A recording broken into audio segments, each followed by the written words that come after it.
난지 19개월 만에 열병으로 시력을 잃은 헬렌 켈러는 앞을 보지 못할 뿐 아니라 귀도 먹고 말도 못하는 세 가지 장애의 어려움 속에서도 훌륭한 삶의 반자취를 남겼습니다. 그가 만약 나에게 3일간의 광명을 준다면 그래서 이런 이야기를 적었습니다. 만일 내가 3일 동안만 눈을 뜰 수 있다면 첫날은 눈 뜨는 순간 나를 가르쳐준 설리반 선생님의 그 인자한 얼굴과 그 참 사랑의 모습, 끈질긴 사랑의 힘, 그리고 성실한 인내심, 그 선생님의 아름다운 성품을 마음에 새기고 싶다. 그리고 나를 아껴주고 사랑한 친구들의 얼굴을 잊어버리지 않도록 기억하고 싶다. 다음 날에는 또 우거진 상가들로 산책하고 하늘그린 나무 잎사귀의 모습, 꽃들의 색깔, 그것들이 이루는 조화의 신비들을 만끽하며 보내고 저녁에는 노을을 보고 싶다. 여러분, 태어난 지 19개월 만에 실명하면은 기억나는 게 없을 겁니다. 그런 거를 3일간만 나한테 눈을 뜨게 해준다면은 이튿날은 뉴욕 시가지의 번잡한 거리를 헤치고 많은 사람 트램에서 메트로폴리탄의 박물관에 들어가서 인류 역사의 발자취를 한번 둘러보고 싶다. 그리고 미술관에 들려서 레오나르도 다비치의 그림, 또 미켈란젤로의 그림, 미로의 비너스상 같은 조각품을 감상하면서 내 손으로 한번 만져보고 싶다. 마지막 날에는 햇살과 함께 일어나서 바쁘게 출근하는 시민들의 모습을 보고 거미줄같이 이어서 질주하는 자동차의 행렬들도 보고 극장에서 공연되는 오페라 가수들의 그 노래와 우아한 동작들을, 또 저녁에는 영화관에서 배우들의 그런 연기나 보고 싶다. 그리고 쇼 윈도에 진열된 아름다운 상품들, 예쁜 옷들, 그런 걸 한번 보고 싶다. 그리고 다시 눈을 감더라도 내게 만일 3일간 만에 광명을 주신다면. 여러분, 누군가가 그렇게 물어봤습니다. 세 가지 중에 가장 힘든 게 뭐냐? 그럴 때 헬렌 켈러가 한 말입니다. 이 세상에서 가장 불쌍한 사람은 시력은 있을 때 비전이 없는 사람이다. 비전은 뭡니까? 꿈이고 희망이죠. 눈은 뜨고 있는데 희망이 없어요. 비전이 없는 가장 불쌍한 사람이다. 유대인 사상가 가운데 마틴 부버는 나와 너라는 책을 저술했는데 20세기의 고전으로 알려져 있습니다. 얇은 책인데 나와 너. 세상의 모든 만남은 두 가지로 정의했어요. 나와 너의 만남, 인격적인 만남입니다. 그리고 또 하나의 만남은 나와 그것의 만남, 비인격적인 만남이에요. 상대방을 이용하고 착취하려는 만남은 파괴적인 만남이고, 우리가 예수님을 만나는 거라든가 부모님, 이런 만남은 창조적인 만남이다. 여러분, 어떤 만남을 준비하고 계신가요? 제가 목요일 날로 기억됩니다. 우리 성도님 가운데 상가 분양하고 개업 예배를 드릴 때 이런 말씀을 했습니다. 정채봉 시인의 만남이라는 시를 이야기한 적이 있습니다. 가장 잘못된 만남은 생선과 같은 만남이다. 만날수록 비린내가 들어오니까. 가장 조심해야 될 만남은 꽃송이와 같은 만남이다. 피어있을 때는 한화하지만은 지면은 던져버리기 때문에. 가장 비천한 만남은 건전지 만남이다. 힘이 있을 때는 간수하지만은 힘이 떨어지면 폐기하니까. 가장 시간이 아까운 만남은 지우개 같은 만남이다. 만나면 시간이 아깝다. 순식간에 지나가 버리는 시간에 아쉬움이 있습니다. 가장 아름다운 만남은 무엇일까요? 손수건과 같은 만남.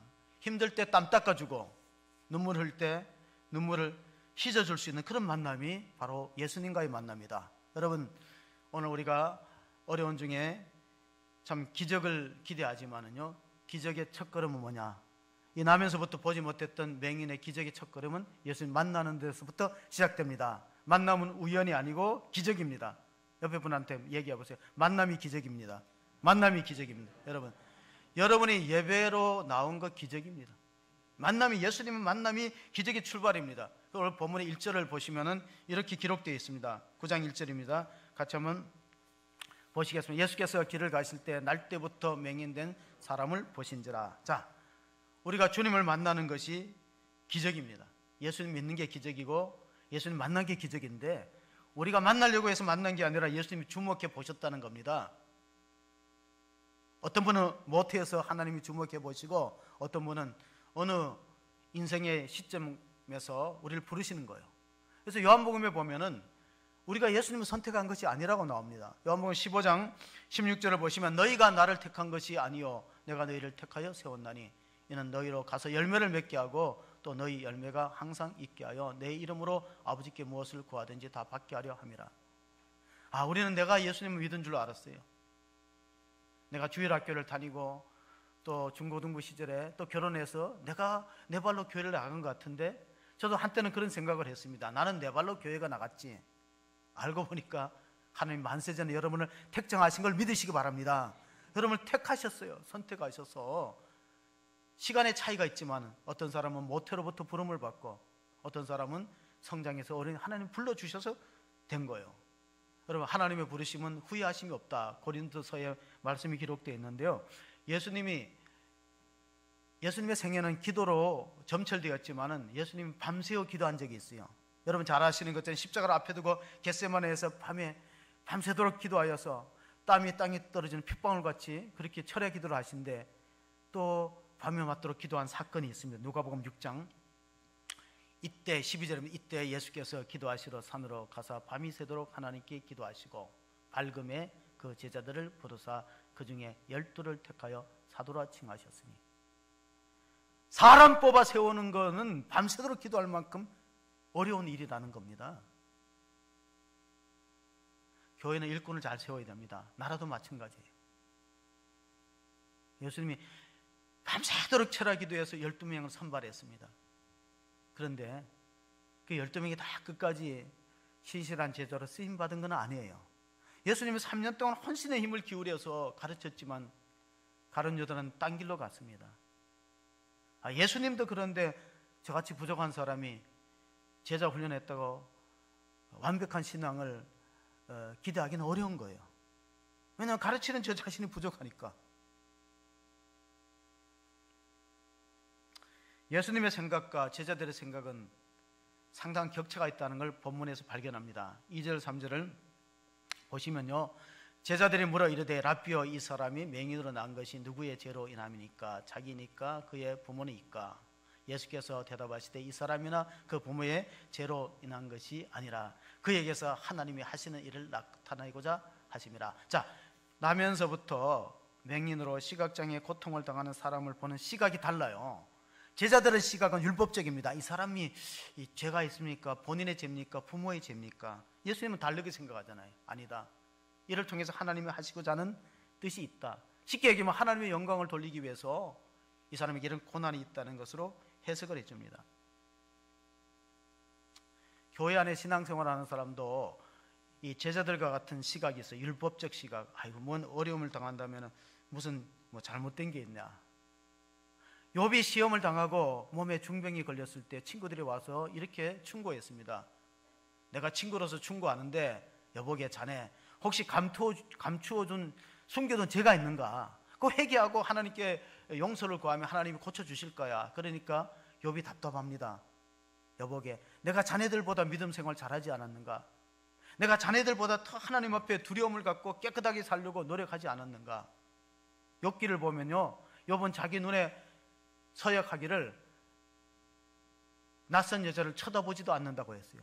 욥은 그렇게 경건하게 살았지만 몸에 병들고 자식이 죽고 불행이 연속적으로 겹칠 때 친구들 3사람이 와서 충고한다는 것이 욥에게는 조금 더 위로가 되지 않습니다. 그래서 우리가 어려움 당하는 성도들을 바라보는 시각을 바꿔야 돼요. 율법적 시각을 바꾸셔야 됩니다. 사도 베드로는 이렇게 말했어요. 베드로전서 2장 19절에 애매히 당하는 고난이 있고 죄로 인한 고난이 있고 또 남을 대신해서 억울하게 선행을 했음에도 고난을 받는 경우가 있다. 그게 뭡니까? 예수님은 아무 죄가 없으신데 우리를 대신하여 채찍에 맞으시고 십자가에 못 박혀 죽으신 것은 다른 사람을 위한 고난이에요. 이 고난을 똑같은 걸로 보면 안 됩니다. 예수님의 제자들은 율법적 사고를 갖고 있었다면 예수님은 복음적 사고를 갖고 있었습니다. 그게 뭡니까? 하나님의 은혜로 이 사람이 이렇게 어려움을 당하지만은 미래를 보는 거예요. 앞으로 되어질 일들. 우리는 과거의 것만 자꾸 집착하는데 미래를 바라보죠. 그래서 인과율의 가치입니다. 불교에서도 비슷한 사고방식이 있는데 그게 업보라는 말이 있어요. 그래서 불교 신자들도 이럽니다. 전생에 내가 무슨 죄가 많아서, 뭐 집안에 불행을 당하거나 재앙을 만나면은 그런 말하죠. 전생에 무슨 죄가 많아갖고 우리가 이렇게 병에 걸리고 고통당하느냐. 그거는 신앙적 사고가 아닌 거예요. 복음적 사고는 하나님의 은혜로 우리를 부르셨어요. 욥기에 보면 제자들이 와서 이렇게 말합니다. 욥기 4장 7절에 보면은 친구들 엘리바스가 와서 이렇게 말합니다. 생각하여 보라, 죄 없이 망한 자가 누구인가? 정직한 자의 끊어짐이 어디 있는가? 그러니까 이 엘리바스의 위로는 불난집에 붙이지않은 거예요. 우리가 누구를 위로하거나 신방할 때 참 말을 조심해서 해야 됩니다. 강영우 박사가 그 양평중학교에서 체육 시간에 축구하다가 골키퍼를 했는데 그 친구가 찬 그 공을 보지 못해 갖고 눈에 맞아서 실명을 당했어요. 근데 그 누나가 대학생인데 이 동생이 실명, 양쪽 눈이 망막박리로 다 실명을 당하자 어머니가 충격을 받았어요. 의사의 선고를, 이 아이가 앞을 못 본다니까 중학생이 충격을 받아 쓰러지고 가세가 기울어지니까 누나가 대학생 생활을 접고 평화시장의 봉제공으로 일합니다. 그리고 과로로 쓰되, 그 당시에 평화시장은 아주 그 근로시간이 길었습니다. 봉제공으로 일하다가 그 누나가 결혼도 못한 채 과로로 쓰러져 죽고, 이 강영우라는 학생은 절망 가운데 기독교 방송에다가 상담을 요청했어요. 우리 집안이 이렇습니다. 도대체 우리 집안에 무슨 죄가 있어서 우리가 신앙을 가진 집안인데 이런 일이 생겼을까 했을 때 그 상담하시는 목사님이 요한복음 9장을 들었어요. 부모의 죄도 아니고 본인의 죄도 아니고 하나님의 영광을 위해서 이런 시련이 있으니까 믿음으로 잘 이겨내라. 그러니 강영우 박사가 그 성경 말씀의 위로를 얻고요, 공부를 열심히 해서 연세대학교를 들어갑니다. 그 당시에는 이제 연세대학교 입학이 안 되는데 어떻게 들어갔어요. 그리고 미국에 가서 교육학 박사를 받고 부시 행정부에서 차관보까지 올라왔어요. 아마 한국 사람으로 미국의 고위공직자 가장 높은 데 올라간 게 강영호 박사입니다. 얼마 전에 소천하셨지만은 그렇습니다. 세계적인 지휘자 가운데 토스카니니는요, 이탈리아 출신인데 별명이 하나 붙었어요. 불멸의 지휘자다. 근데 이 사람은 원래 첼로리스트거든요. 그러니까 오케스트라에서 첼로를 연주하는데 너무 눈이 나빠갖고 악보를 보고 따라갈 수가 없어요. 그러니까 어떻게 합니까? 야, 이게 내가 어느 순간에 들어가고 어느 순간에 쉬어야 되는지를 모르니까 그냥 전체의 오케스트라 악보를 다 암기해버리는 거예요. 노력이 대단한 거죠. 암기를 해버려요. 그러나서 얼마 후에 베르디의 오페라 아이다를 공연하는데 지휘자가 펑크납니다. 뭐 들리는 말에 의하면 뭐 사고 났다 또는 아팠다 그러는데 연습 도중에 불협화음으로 지휘자가 그냥 지휘봉을 던지고 간 것 같아요. 그러니까 관객들은 와 있는데 아이들 공연이 안 되는 거예요. 부지휘자가 가는데 막 야유가 터지고 못하니까 결국은 이 젊은 토스카니니가 너 악보 다 외우지? 한번 해봐! 했어요. 너무 잘하니까 1악장에 박수가 터져 나와서 이 사람은 첼리스트에서 세계적인 지휘자로 바뀐 겁니다. 자기 그 눈의 약점 못 본다는 게 기회가 된 겁니다. 우리나라에도 그런 예가 있어요. 대중가수 가운데 그 조용필이라는 가수는 원래 가수가 아닌 거 아시죠? 화성 출신의 기타리스트입니다. 고등학교 때 너무 기타를 빠져 있으니까 부모님이 기타를 몇 개 부쉈대요. 공부는 안 하고 기타만 친다니까. 그래서 미팔군에 가서 연주합니다. 보컬팀이 연주하는데 그 당시 70년대는요 군대를 갈 때 시간을 안 줬어요. 군사 독재 시절은 막 불러내는데 보컬 싱어가 어느 날 갑자기 군대 갔어요. 노래 부를 사람이 없어요. 대신 불러갖고 그 다음부터 이제 직업이 바뀐 거죠. 기타에서 가수로. 그때는 인기가 없었어요. 제가 무슨 노래를 학생 때 흑백으로 TV에 들었는데 당신의 눈 속에 내가 있고 내 눈 속에 당신이 있을 때 우리 서로가 사랑했노라.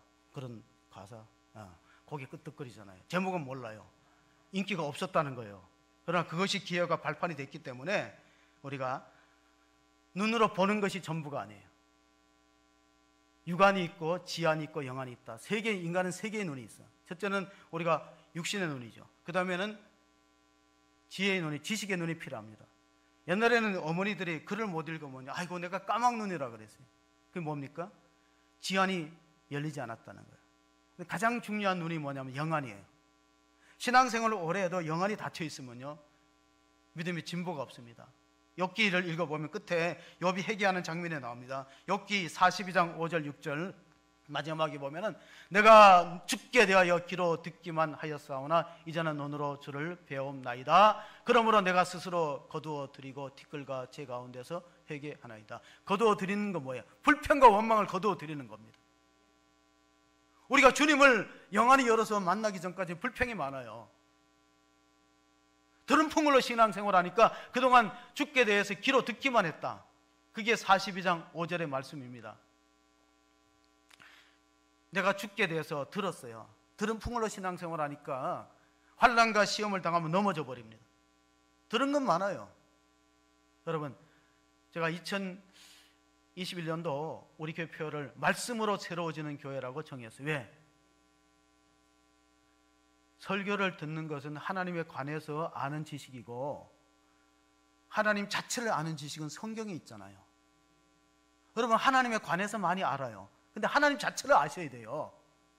욥도 하나님에 관해서 많이 알았어요. 그러나 42장에 하나님을 직접 봤어요. 눈으로 영안을 열고 보니까 하나님에 대한 불평과 원망을 싹 걷어버리는 거예요. 들은 풍물로 신앙생활하면은 어떻게 될까요? 우리가 보면 이런 말이 있어요. 서당께 3년이면 풍어를 얻는다. 식당께 3년이면 라면을 끓인다. 들은 풍물로 신앙생활 하면은 성장이 안 되기 때문에 여러분 잘 생각해 보세요. 나는 육신의 눈도 떠 있고 지식의 눈도 떠 있는데 영안이 떠져 있는가? 정말 예수님 인격적으로 만났는가? 그게 안 되면요, 바리새인들이 그게 안 되면 예수님을 생각과 판단과 반대로 행동합니다. 오늘 우리가 요한복음 9장을 읽었는데 8장에 어떤 사건이 있냐면요, 가늠하다가 현장에 잡힌 여인이 있어요. 그러니까 그 당시에 유대인들, 바리새인들 중심으로 해서 잘됐다, 예수님을 시험하고 올무에 걸어야지 하고 그 잡힌 여인에게 삥 둘러서서 질문합니다. 모세 율법에 보면 이런 사람은 돌로 치라 했는데 예수님 어떻게 하시겠습니까? 돌로 칠까요?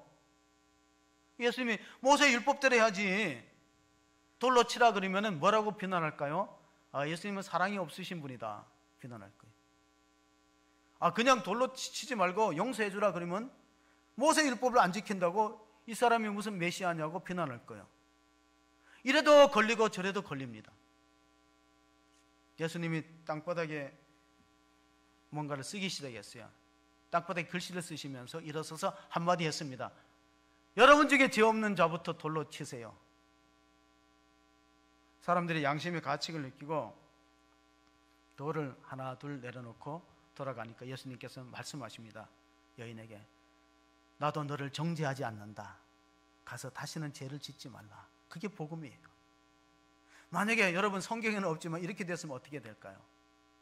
너희 중에 죄 없는 자가 돌로 치라 할 때 어른들 몇이서 돌을 던졌으면 그 다음에 어떻게 될까요? 제가 이 본문을 묵상하다가 이런 생각을 해봤어요. 성경에는 돌로 치라 그러니까 양심의 가책을 느끼고 내려놓고 갔는데 요즘처럼 강팍한 시대라면 자기의 부족과 허물은 생각지 않고 돌로 쳐버리면 예수님이 그 여인을 감싸 안았을 거예요. 그 여인을 안아서 자신이 날아오는 돌을 머리와 등과 팔에 맞았을 겁니다. 그게 예수님의 복음이에요. 예수님 아무 죄가 없으신데 십자가에 피 흘리시고 죽으시지 않았습니까? 교회도 그럴 수 있다는 겁니다. 교회가 복음적인 교회가 있고 율법적인 교회가 있어요. 율법적인 교회는 뭐냐? 누가 한 사람 잘못하면 지적하고 정죄하고 비난하니까 그 사람이 일을 못합니다. 마음에 고민과 갈등이 생겨요. 내가 교회를 계속 다녀야 되나? 바꿔야 되나? 복음적 교회는 그게 아니에요. 실수하고 잘못해도 감싸주고 용서하고 다시 해보라고 기회를 주고, 그게 복음적 교회예요. 신앙도 그렇습니다. 복음적 신앙이 있고 율법적 신앙이 있습니다. 예수님의 제자들은 3년 동안 가르쳤는데 아직도 시각이 뭐냐면 이 사람이 이렇게 불행을 당한 거는 본인의 죄입니까? 부모의 죄 때문에 그렇습니까? 예수님은 절대 아니라 그랬거든요. 이를 통해서 하나님이 하시고자 하는 일이 있다. 하나님의 영광을 돌리고자 함이라고 신앙적, 복음적, 은혜적으로 해석한 겁니다. 주전 3세기에 중국의 사상가 철학, 중국의 정치가며 사상가 한비자가 있어. 한비자. 요즘에 서점에 가면 한비자의 책이 많이 나오는데 리더는 꼭 한비자의 책을 읽어야 된다. 거기 보면 한비자가 쓴 사자성어 가운데 구맹주산이라는 용어가 있어요. 구맹주산 들어보셨습니까? 구맹주산. 구는 강아지입니다. 맹은 사납다는 뜻이에요. 주는 술주자예요. 자, 개가 사나우면 술이 쉬어진다. 그 한비자의 얘기는 어떤 얘기입니까? 주전 3세기에 있었던 어느 마을에 술을 달 담그는 장씨라는 사람이 살았어요. 이 사람은 술 빚는 솜씨가 얼마나 뛰어난지 사람들이 그 집에 와서 술을 먹으면 감탄하고 칭찬합니다. 정말 술이 아주 잘 이렇게 익혀서 쏘기지 않고, 옛날에 보면 물을 막 붓거든요. 술에다가 많이 팔으려고. 그러지 않고 정직하게 장사를 하니까 칭찬이, 소문이 자자한데 어느 날부터요 손님의 발걸음이 뚝 떨어지고 술이 안 팔리니까 쉬어졌다는 거예요. 자, 막걸리는 오래두면 쉬어져서 버려야 돼요. 그래서 그게 구맹주산이라는 사자성어입니다. 그래서 견디다 못해서 이 장씨라는 술 빚는 사람이 마을에 지혜로운 노인 양천에게 찾아가서 물어봤어요. 왜 좀 손님이 이렇게 안 와서 장사가 안 돼? 코로나도 아닌데, 그 당시 코로나도 아닌데. 그랬더니 그 지혜로운 노인 양천이 물어봤어요. 집에 개 키우냐고. 개가 있죠. 그래. 사나우냐고. 그래서 나는 모르겠는데 사람들이 좀 사납다고 하는데, 그게 원인이라고 했어요. 왜? 대개 술을 받으러 애들을 보내거든요. 저도 어릴 때 노란 주전자에 막걸리를 받아온 경험이 있었는데 도중에 좀 마시긴 했어. 많이는 안 마셨지만 어른들이 왜 이렇게 먹으려고 하느냐고 마셔보니까 시금털털하더라고, 막걸리가. 어쨌든 웃으시는 분은 저와 똑같은 경험이 있으신 분이야. 자, 어른들이 아이들을 시켜서 술을 받아오라 그랬는데 그 집 앞에 사나운 개가 있으니까 가끔 물리기도 하니까 애들이 겁나니까 어디로 가요? 옆집에 가서 받아오는 거예요. 그래서 구맹주산이라는 말이 생긴 거예요. 주인한테는 잘하지요. 나라의 지도자들이 자기한테 잘한다고 간신만 옆에 두면 어떻게 될까요? 그거 잘 생각해 보셔야 돼요. 나중에 위험이 자기한테 닥치는 거예요. 그게 경제적인 용어로 뭐라 그런지 아세요? 악화가 양화를 구축하는 거래삼의 법칙이에요. 제가 뭐 전문가가 아니니까 잘 모르겠어요. 악화가 양화를 구축한다는 건 뭐 중학교 사회 시간에 좀 듣기는 했는데, 간신이 많으면요 충신들이 나라를 위해서 일하지 않아요. 교회도 그래요. 좋은 일꾼이 많아야 된다는 거예요. 바리새인들이 예수님 주변에 다 진을 치고 어떻게 하든지 백성들과 예수님 관계를 이간시키려고 하는 그 전문가들이에요. 분열의 명수가 바리새인들입니다. 요한복음 9장 16절 한번 보시면은 바리새인 중에 어떤 사람이 말하되 이 사람이 안식일을 지키지 아니하니 하나님께로부터 온 자가 아니라 하며, 어떤 사람은 말하되 죄인으로서 어떻게 이러한 표적을 행하겠느냐 하여 그들 중에 분쟁의 명수가 바리새인들이에요. 모든 걸 갈라버리는 거예요. 백성들을 갈라버리고 자기네끼리도 싸우잖아요. 지금 어떻게 싸웁니까? 야, 예수님이 하나님 아들이 맞다, 하나님 보내신 분이다 하니까 아이고 안식일도 안 지키는데. 여러분, 예수님이 왜 안식일 날 소경의 맹인의 눈을 뜨게 했어요? 예수님은 안식일의 주인입니다.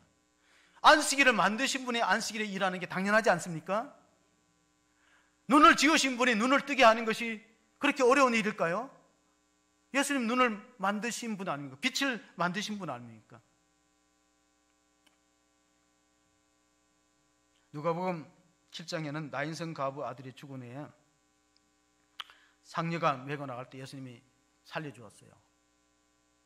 예수님은 나사로를 죽은 지 나흘 만에 무덤에서 불러내셨어요. 그게 요한복음 11장에 기록되어 있습니다. 그러니까 요한복음에는 7개의 표적이 나옵니다. 그 표적의 목적이 뭘까요? 자, 요한복음 11장에는 나사로가 살아나는 부활의 기적이 있었잖아요. 오늘은 나면서 맹인의 눈을 뜨게 하는 기적이 있었잖아요. 7개의 기적의 목적은 뭐냐면 예수님이 하나님이란 거예요. 다른 목적이 아니에요. 예수님은 빛을 창조하시고 눈을 지으신 분이 눈을 뜨게 하셨다. 예수님은 하나님 되심을 보여주고, 그 하나님의 육신을 입고 오신 날이 성탄절입니다. 세상을 창조하신 하나님께서 잠깐 동안은 우리와 똑같은 모습으로 세상에 출현했다는 거예요. 그걸 믿는 사람을 그리스도인이라 그러고, 그걸 부정하는 사람을 불신자라고 그러는 거예요. 그 믿는 게 기적이죠. 내가 한 번도 본 적이 없는 그분이 2000년 전, 2020년 전에 육신을 입고 이 땅에 오셨다. 세례 요한이 헤롯의 핍박을 받고 감옥에 갇혔을 때 자기 제자들을 예수님한테 보냅니다. 왜 보냈을까요? 예수님이 하나님의 아들이면 자기를 좀 옥에서 꺼내주든가, 세상을 뒤집어 가지고 로마 정권을 물리쳐 주든가, 뭔가 능력을 보여야 되는데 예수님은 뜬구름 잡는 얘기를 하시거든요. 원수를 사랑하라, 뜬구름 잡는 얘기죠. 의를 위해 핍박을 받는 사람 복이 있다, 천국에 들어갈 것이다. 현실은 괴로운데 천국에 간다는 것만 가지고 위로가 되겠느냐. 그래서 세례 요한이 제자를 보내서 예수님한테 질문합니다. 오실 그이가 당신입니까? 다른 사람을 기다려야 됩니까? 예수님이 딱 잘라서 말하지 않고 성경을 인용했어요. 이사야서를 인용했어요. 가서 옥에 갇혀 있는 세례 요한한테 내 말을 전하라, 이렇게 전하라. 이사야 성경을 빌려갖고 7장, 누가복음 7장 22절 같이 한번 보시겠습니다. 예수께서 대답하여 시대에 이르시되 너희가 가서 보고 들은 것을 요한에게 알리되 맹인이 보며 못 걷는 사람이 걸으며 나병 환자가 깨끗함을 받으며 기먹은 자가 들으며 죽은 자가 살아나며 가난한 자에게 복음이 전파된다 하라. 내가 바로 메시아다는 증거예요. 죽은 자를 살리고 맹인의 눈을 뜨게 한 구약 성경의 이사야가 메시아가 오면 그런 활동을 할 거다, 그런 사역을 할 거다. 예수님이 하나님이라는 결정적인 증거예요. 요한복음의 7가지 표적, 또 요한복음의 7가지 에고 에이미 용법, 헬라어로 에고 에이미 용법은 이렇습니다. 나는 뭐뭐다. 자기 손에 하나님의. 호렙산에서 모세에게 나타났던 하나님은 나는 스스로 존재하는 자다 그랬어요. 세상은 원인과 결과에 의해서 뭔가가 생겨요. 근데 하나님의 창조는 아무것도 없는 데서, 무에서 하나님 태초에 세상을, 하늘과 땅을, 천지를 창조하시니라. 서부터 시작됩니다. 그래서 7가지 표적과 7가지 자기 선언은 비슷합니다. 요한복음 8장에 나는 세상의 빛이니 나를 따르는 자는 어둠에 거하지 아니하리라 하고, 요한복음 9장에 실로암에서 맹인을 고쳐주십니다. 예수님은 나는 생명의 떡이니 내게 오는 자는 줄이지 않는다 하시고 나서 오병이의 기적을 행하십니다. 7가지 자기 선언과 7가지 표적은 맞닿아 있는데 그게 뭐냐? 예수님이 하나님이시고 창조주시라는 뜻입니다. 요한복음 9장 4절 5절에 이어지는 말씀은 이렇습니다. 때가 아직 낮음에 나를 보내신 이의 일을 우리가 하여야 하리라. 밤이 오리니 그때는 아무도 일할 수 없느니라. 내가 세상에 있는 동안에 세상의 빛이로다. 밤이 온다는 건 뭐예요? 예수님이 지상에 계실 시간이 점점 줄어든다는 뜻이에요. 예수님 이제 십자가 지실 때가 가까웠다는 게 밤이 온다는 표현이었어요. 벵겔이라는 신학자는, 주석학자는 이것이 예수님이 이 실로암의 연못에 있는 사람을 고치는 것은 마치 아담을 창조하시는 모습과 같다 그랬습니다. 여러분, 하나님은 창조 사역에, 마틴 로이드 존스라는 영국의 강의 설교자는 창조는 성부로부터 성자를 통해서 성령 안에서 완성되었다. 하나님의 창조 사역이 삼위일체 하나님을 통해서 이루어졌는데, 요한복음 1장 3절 4절을 보시면은 이런 말씀이 있습니다. 만물이 그로 말미암아 지은 바 되었으니 지은 것이 하나도 그가 없이는 된 것이 없느니라. 그 안에 생명이 있었으니 이 생명은 사람들의 빛이라. 만물이 그로 말미암아 창조되었던 그가 예수 그리스도인 걸 믿으시기 바랍니다. 예수님은 창조의 근원이십니다. 그래서 이 벵겔의 신학자가 말한 것처럼 오늘 이 나면서 맹인된 사람을 고치는 장면을 보면요, 6절 7절에 이렇게 되어 있습니다. 어떻게 되어 있습니까? 말씀을 하시고, 이 말씀을 하시고 땅에 침을 뱉어서 진으로 이가 그의 눈을 바르시고 이르시되 실로암 못에 가서 씻으라 하시니, 실로암은 번역하면 보냄을 받았다는 뜻이라. 이에 가서 씻고 밝은 눈으로 왔더라. 하나님께서 아담을 지으실 때 진흙을 가지고 흙으로 사람을 빚으시고 코에 뭐를 넣었어요? 생기를 비워놨다는 것은 마치 침을 눈에 바른 것과 같은 모양이다. 그래서 벵겔 주석학자는 하나님의 창조 행위와 예수님의 치유하는 사건은 닮아 있다, 닮은 꼴이다. 예수님은 곧 하나님이시고 하나님의 아들이시다는 결정적인 증거라고 밝히고 있습니다. 사랑하는 성도 여러분, 우리가 예수 믿는 것이 기적이라면은 기적의 완성은 순종에 있습니다. 왜 눈에 진흙을 발라서 침을 이겨서 바르면은요, 못 보던 사람이 더 못 보게 됩니다. 눈에 티끌만 들어가도 우리 얼마나 고통스럽으니까 불편하고 고통스럽습니다. 그런데 진흙을 이겨서 눈에 발랐다는 것은 가끔가다 닭은 그렇게 해서 먹더라고, 진흙구이로. 예. 그래서 사람 눈에다가 그 바르면 되겠습니까? 아마 불평을 하거나 반발하거나 불순종할 수 있는데, 이 사람이 참 믿음이 있는 사람인지 순종했어요.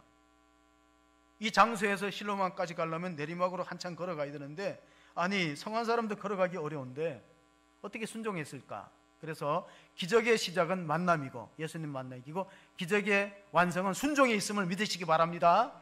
우리는 만났어요. 그렇지만 순종이 없으니까 기적을 경험하지 못합니다. 마르셀 프루스트라는 시인은 이렇게 말했어요. 여행은 새로운 풍경을 보는 게 아니라 새로운 시각을 갖는 것이다. 여러분, 교회는 여러분 아세요? 교회는 이렇게 떨어져서 있지만요, 스키장에 가보세요. 사람들 엄청 많아요. 물론 스키 탈 때는 떨어지지만은 스키에 입장할 때는 사람들이 복작복작해요.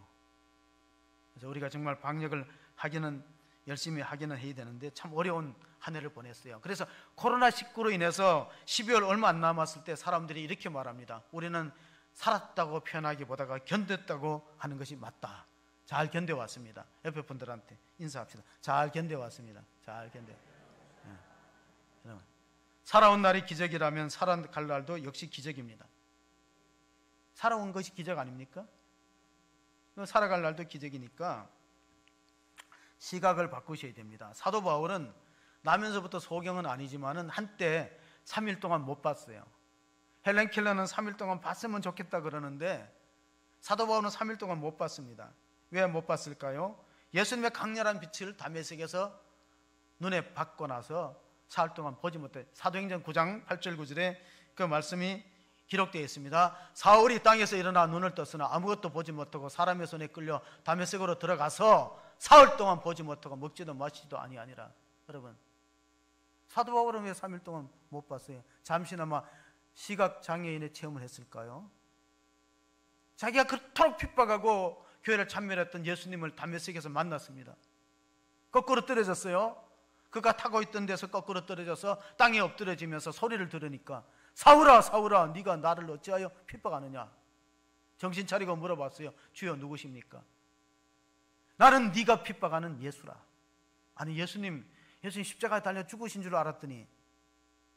사도 바울이 예수님 핍박한 이유는 예수님은 나무에 달려 죽었으니까 신명기에 보면 나무에 달린 자마다 저주받은 자라는 말이 신명기 21장에 기록되어 있어요.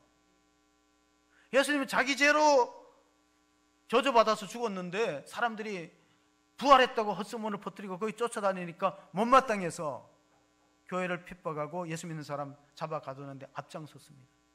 더욱이 유대교는 열심히 있기 때문에 이걸 놔뒀다 보면 유대교 위협이 된다는 생각을 가졌습니다. 그런데 그 주님 만났어요. 눈이 멀었어요. 사도 바울이 시각이 바뀝니다. 아, 내가 잘못 살아왔구나. 인생은 속도보다 방향이 중요합니다.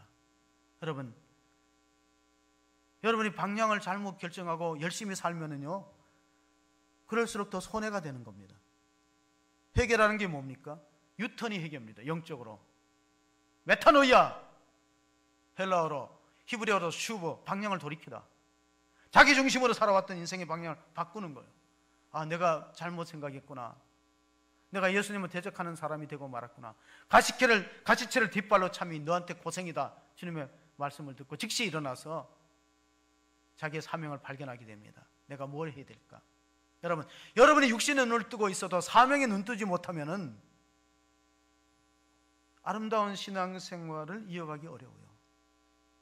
사도 바울이 자기가 율법적인 사고의 틀에 박혀있던 그 비늘들이 아나니아가 안수하니까, 주의 제자 아나니아가 안수하니까 눈에 비늘 같은 게 벗어졌다는 거예요. 그래서 사도 바울은 어떻게 눈을 떴나? 영적인 라식 수술을 하고 눈을 떴어요. 라식 수술 하신 분 있죠? 눈에 뭐가 벗겨져서 눈에 비늘이 벗겨지는 거예요. 수정체가 두꺼워서 그걸 레이저로 깎아내는 게 라식 수술이에요. 저도 한번 했으면 좋겠는데 나이가 많은데 이제 뭐 해봐야 무슨 소용이 있겠어요. 나는 왜 이렇게 눈이 나쁠까 생각을 해봤어요. 저는 어릴 때 눈이 나빴는데 가만히 보니까 뭐 유전적인 영향도 있지만은 어릴 때 너무 장난을 많이 했어요. 그 끼워진 유리 조각 있잖아요. 그 여자 상대편하고 반사해서 눈을 붙이고 그걸 막 장난했거든요. 거기다가 또 그 유리에다가 끓음을 발라갖고 태양을 봤어요. 요즘 그렇게 하면 시력을 많이 나빠진대. 그때는 그렇게 했어요. 호기심이 많아갖고 태양을 보겠다고.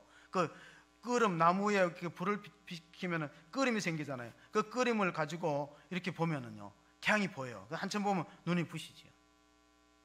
여러분, 혹시 여러분 자녀들이 아직 어리면요, 밀양을 한번 가보세요. 거기에 한 6개월 동안에 수만 명의 관람객이 가는데, 밀양이 아리랑 우주 천문대가 있는데, 한번 사진을 보시면요, 이렇게 생겼어요. 지은 지 얼마 안 돼요. 이제 여기가 왜 중요하냐면요, 이 세계적으로 큰 이제 그 허블 망원경이 있는데, 이게 음성 인식이 되는 거예요. 그래서 자녀들을 데리고 가면은 금성을 보여줘 하면요, 이 카메라가 이 망원경이 저절로 방향을 딱 돌려서 금성 있는 이 천문 하늘에서 화성을 보여주면 그렇게 볼 수 있는 거예요. 그래서 사람들이 많이 관람을 갔는데, 이게 이제 우리가 세계 역사를 보면요, 중세 시대를 다크 아이지, 암흑의 시대라고 불렀고, 17세기 후반부터 18세기를 계몽주의라 불렀어요. 계몽주의 뭐예요? 사람들이 이성이 깨어나서 과학이 발전하고 문명이 발전하는 시대를 계몽주의라 그랬거든요. 근데 계몽주의를 하면 사람들이 유토피아가 올 줄 알아요. 야, 이제는 의학도 발달하고 사람의 생명도 연장시킬 수 있고 과학 문명이 발전하니까 살기 좋은 낙원이 온다고 생각했는데 결과는 딴판이었어요. 계몽주의 끝에 온 게 뭐냐면은 1, 2차 세계대전이 무기를 발전시켜서 전쟁이 일어났어요. 그러고 나서 신학적으로는 20세기에 신정통주의 신학이 탄생했는데, 칼 바르트나 뭐 이런 분들이에요. 또 스위스의 에밀 브루너 같은 분들. 신정통주의가 뭐예요? 다시 복음으로 돌아가야 된다. 하나님의 말씀으로 돌아가지 인류는 희망이 없다. 최근에 어떤 분이 그 책을 하나 썼는데, 위르겐 몰트만의 독일의 신학자입니다. 94세예요. 4년 전에는 이제 부인이 죽고, 자기가 마지막 생애 마지막 책 제목이 뭐냐면 나는 영생을 믿는다는 제목이에요. 위르겐 멜트만은 제가 직접 한번 봤어요. 서울에서.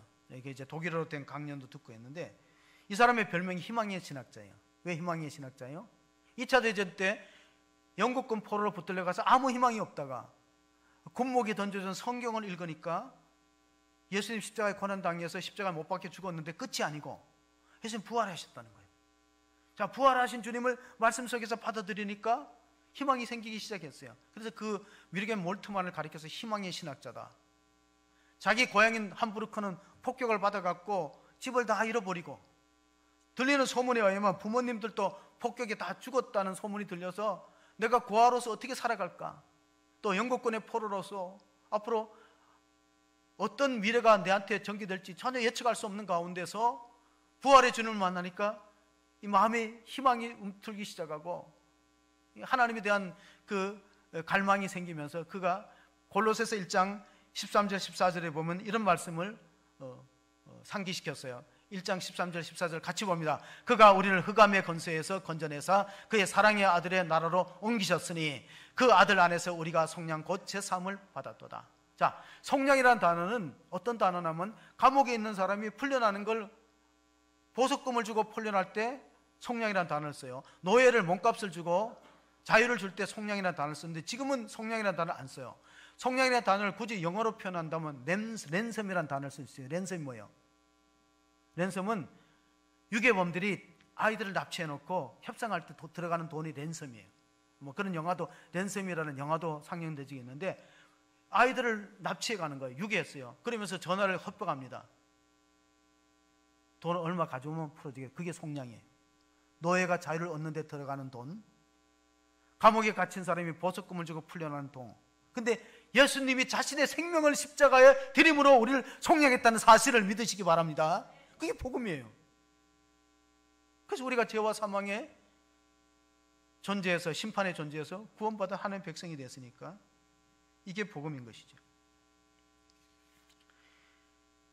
이제 마지막으로 우리가 꼭 기억해야 될 것은요, 이 영안이 어떻게 열리느냐, 결론입니다. 영안을 열고 싶어요. 영안을 열어서 주님을 보고 싶어요. 부활하신 주님을. 그럼 나도 내 환경이 마치 지금 아무리 어려워도, 포로로 붙들려 가서 희망이 안 보여도 부활한 주님을 만나면은 비전이 생기고 꿈이 생기는데, 엠마오로 내려가는 두 제자가 누가복음 마지막 장 24장에 있는데 왜 그렇게 낙심했냐면요, 예수님이 십자가만 봤거든요. 십자가에 죽으시는 것까지만 본 거예요. 그래서 이제 끝났다는 생각을 가졌어요. 우리 아무 희망이 없다, 우리 끝났다. 예수님이 그렇게 외쳤던 하나님 나라 운동은, 하나님 나라에 대한 비전은 여기서 끝났다. 그리고 낙심 와서 엠마오로 가는데, 엠마오가 예루살렘에서 25리니까 10km예요. 10km. 그러면 10km면은 충분히 걸어갈 수 있어요. 25리. 둘이 걸어가는데 그 걸어가는 일행 중에 예수님이 자연스럽게 동행을 했어요. 그래서 해가 저무르니까 예수님은 그냥 가자 그럴 때 그 엠마오의 두 제자가 우리가 들어가서 유숙하자 그래서 같이 식사를 하는데 말씀을 풀어주고 떡을 뗄 때 눈이 밝아서 부활한 주님을 보기 시작했어요. 성도 여러분, 마틴 루터가 가톨릭의 칠성례를 다 줄여갖고 두 가지만 남겨놨는데 그게 뭐냐면 세례와 성만찬이고, 마틴 루터가 얘기하는 참다운 교회는 성례전이 예수님의 뜻대로 집례되고 하나님의 말씀이 바로 선포되는 곳에 참교회가 있다고 그랬어요. 참교회는 뭐냐? 말씀이 바로 선포되고 성례전이 예수님의 가르침대로 집례되는 곳에 참교회가 있다고 그랬는데, 그것이 바로 누가복음 24장에 엠마오로 가는 두 제자가 부활한 주님을 영안을 열고 볼 수 있는 것이 말씀과 성찬의 축사를 통해서입니다. 그 말씀을 우리가 한번 27절에 확인해 보겠습니다. 누가복음 24장 27절입니다. 이에 모세와 모든 선지자의 글로 시작하여 모든 성경에 쓴 바 자기에 관한 것을 자세히 설명하시니라. 여러분, 구약 성경을 읽으실 때 이런 관점에서 읽으세요. 이 구약 성경의 모든 예언들은 장차 예수님을 통해서 성취되는 거구나. 모세의 글, 모세의 오경의 글과 선지자의 구약의 예언사들과 모든 성경은 예수님을 가리키고 있어요. 그 예수님을 풀어주는 것을 설교라고 합니다. 우리가 성경을 읽기도 하지만 풀어줄 때 예수님 직접 설교하고 풀어주셨어요. 이 31절, 32절을 보시면 그들의 눈이 밝아져 그인 줄 알아보더니 예수는 그들에게서 보이지 아니하시는지라. 그들이 서로 말하되 길에서 우리에게 말씀하시고 우리에게 성경을 풀어주실 때 우리 속에서 마음이 뜨겁지 아니하냐고. 여러분, 말씀을 들을 때 가슴이 뜨거워지는 역사가 있기를 바랍니다. 예수님이 나의 주님이시구나, 예수님이 창조주시고 하나님이시구나, 예수님이 나를 위해서 십자가에 죽으셨구나, 나는 이제 구원받았네, 나는 이제 걱정할 게 없네, 부활의 주님과 나와 함께 동행하니까 영안이 열려져야 됩니다. 영안이 열리지 않은 채 신앙생활하면은 우리가 바리새인처럼 남을 정죄하고 비난하는 사람이 되고 책임을 전가하고 사명의 자리를 떠나게 됩니다. 신뢰함은 보냄을 받았다는 자리입니다. 여러분의 영적 신뢰함은 어디 있습니까? 보냄받은 자리가 어디입니까? 여러분은 보냄받은 자에서 꽃을 피우시기 바랍니다. 교회를, 우리 교회를, 여러분의 가정을, 여러분의 사업장이 보냄받은 자리예요. 보냄받은 자리에서 그것이 바로 신뢰함이에요. 신뢰함은 무엇입니까? 육신의 눈은 떴지만 사명의 눈을 뜨지 못하는 사람들이 너무나 많아요. 보내심을 받은 것이 바로 사명의 자리입니다. 엠마오의 두 제자로 낙향하던 사람은 발길을 돌려요. 어떻게 돌려요? 예루살렘으로 가자. 부활하신 주님을 만났으니 예루살렘에 가는 게 겁나지 않는다. 뭐 죽으면 우리가 부활하면 되니까, 영생을 얻으니까. 사명지로 다시 돌아가는 겁니다. 여러분의 사명지 어디입니까? 여러분의 신뢰함이 어디입니까? 사명의 눈을 뜨시고 주님이 보내시는 신뢰함으로 갈 수 있는 용기와 결단이 있는 믿음의 사람들이 다 되시기를 주의 이름으로 축복합니다. 하나님 아버지, 감사합니다. 오늘 또 사랑하는 성도들과 함께 예배를 드렸습니다. 지금은 코로나로 인해서 너무 어렵고 힘든 가운데 있습니다. 이제 한 해의 끝자락에 와 있는데 2020년 신축년은 하나님 어떤 일이 펼쳐질지 우리가 알 수 없습니다. 그러나 우리의 영안이 열리기를 원합니다. 영적인 눈을 뜨기를 원합니다. 우리는 육신의 눈이 있고 본다고 하지만 그것이 오히려 우리를 넘어뜨리는 함정일 수 있습니다. 우리의 영안을 열어주시옵소서. 부활하신 주님이 우리와 함께 동행하심을 믿는 성도가 되기를 원합니다. 우리의 고통의 자리, 우리의 어둡고 힘들고 낙심되는 자리에서 우리를 흑암에서 건세에서 건져내서 하나님의 사랑의 아들로 옮겨주시는 주님의 능력을 의지하고 믿음의 눈을 뜨고 우리 각 사람이 하나님이 보내시는 사명의 자리를 끝까지 지킬 수 있는 신실한 주의 자녀들 다 될 수 있도록 축복하여 주시옵소서. 우리 구주 예수 그리스도 이름으로 기도하옵나이다. 아멘.